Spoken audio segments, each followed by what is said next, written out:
ये लुटेरों की जमात, सारी चीजों को समझना पड़ेगा साथी, ऐसे नहीं होगा। इसलिए जो हम कर रहे हैं गुलामी, हम लोग गुलाम हैं, हम भी गुलाम हैं, आप भी गुलाम हैं। आपके गुलामी का स्तर या उसका एक विशेष मतलब हो सकता है। हमको बुद्धिजीवी हैं तो बुद्धि के क्षेत्र पर हमको जिस तरह से हम आप अपनी बातों को नहीं कर सकते। ये कल गए 3 अपराधी कानून बना लिया, इस सरकार की आलोचना करेंगे तो हमको ले जाकर जेल में डाल देगा। ये हमारा कंट्राडिक्शन है। आपका कंट्राडिक्शन नहीं हो सकता है, लेकिन हम समझते हैं कि हम कहाँ गुलाम हैं। सरकार की आलोचना नहीं कर सकते हैं तो संविधान का क्या होगा, फ्रीडम ऑफ एक्सप्रेशन का क्या होगा, अपनी बातों को रखने का जो स्वतंत्रता है संविधान दिया है उसका क्या होगा। ये फासिस्ट सरकार है। ये अब पूंजीवादी डेमोक्रेसी, जो पूंजीवादी जनतंत्र कहा जाता है, वो पूंजीवादी जनतंत्र में वो अधिकार भी देने के लिए अब तैयार नहीं है। इसलिए मासा कल गए क्या कर रहा है, कल गए फासिज्म के खिलाफ में जगह जगह क्षेत्रीय जो घटक हैं उनको कह रहा है कि फासिज्म के खिलाफ में ऑर्गेनाइज करो, तुम सेमिनार ऑर्गेनाइज कर सकते हो, डेमोन्स्ट्रेशन ऑर्गेनाइज कर सकते हो, किस तरह का आंदोलन ऑर्गेनाइज कर सकते हो, लेकिन ऑर्गेनाइज करो। ये सरकार फासिस्ट सरकार मैंने डिक्टेटरशिप की तरफ जा रही है। हमको जो भी सरकार से उसमें मैंने राइट दिए गए हैं, राइट को सारी चीज कर दी है। ये इंदिरा गांधी की आलोचना करते हैं सब कि उसने इमरजेंसी लगा लिया। ये मोदी सरकार एक छद्म भेष में एक इमरजेंसी लगातार चल रहा है। इसका इमरजेंसी अनडिक्लेयर्ड इमरजेंसी लगातार चल रहा है।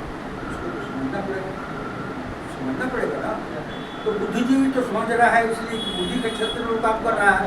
आपको जैसा हम तो निर्माण में काम नहीं करते, लेकिन आपको भी इस बात को समझना पड़ेगा।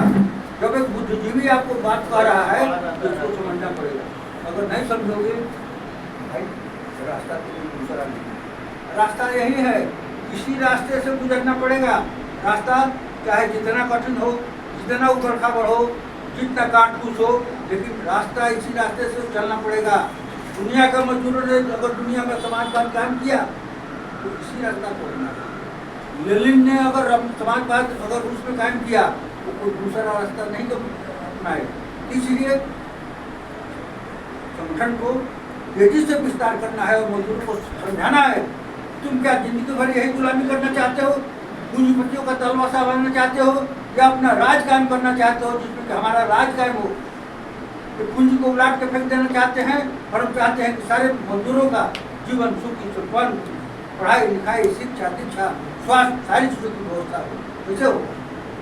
पूंजी उसके हाथ में तेजी तक तो चौथा जो है तो दुनिया का सबसे धनी हो जाएगा। हिंदुस्तान दुनिया का चौथा सबसे धनी देश है। धनी देश का मतलब क्या? धनी देश का मतलब क्या हुआ? 4 गो या 5 गो या 10 गो मैंने पूंजीपतियों के पास पूंजी इकट्ठा हो जाए, उसको हम मान लें कि हिंदुस्तान धनी हो गया।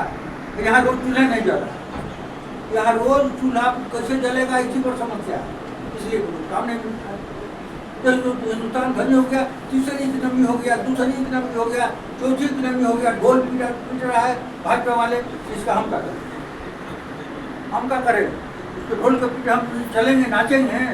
नहीं नाचते, उसकी आलोचना करेंगे, तो समझेंगे कि झूठ बोल रहा है, ये हमको फरेब बोल रहा है, हमारे दिमाग को ब्रेन वॉश कर रहा है। इसलिए मजदूरों को इस बात को समझना पड़ेगा। नहीं समझोगे आगे का रास्ता कुछ नहीं है, आगे का रास्ता बिल्कुल नहीं है, इसी तरह से भटकते रह जाओगे। इसलिए हम कह रहे हैं इस बात को समझो। कह रहा है कि क्या मिलेगा? अरे ज्ञान मिल गया तो अंधकार में प्रकाश तुमको हो गया, अब क्या चाहिए?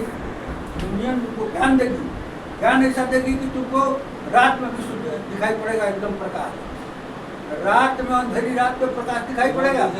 यूनियन ये ज्ञान देगी।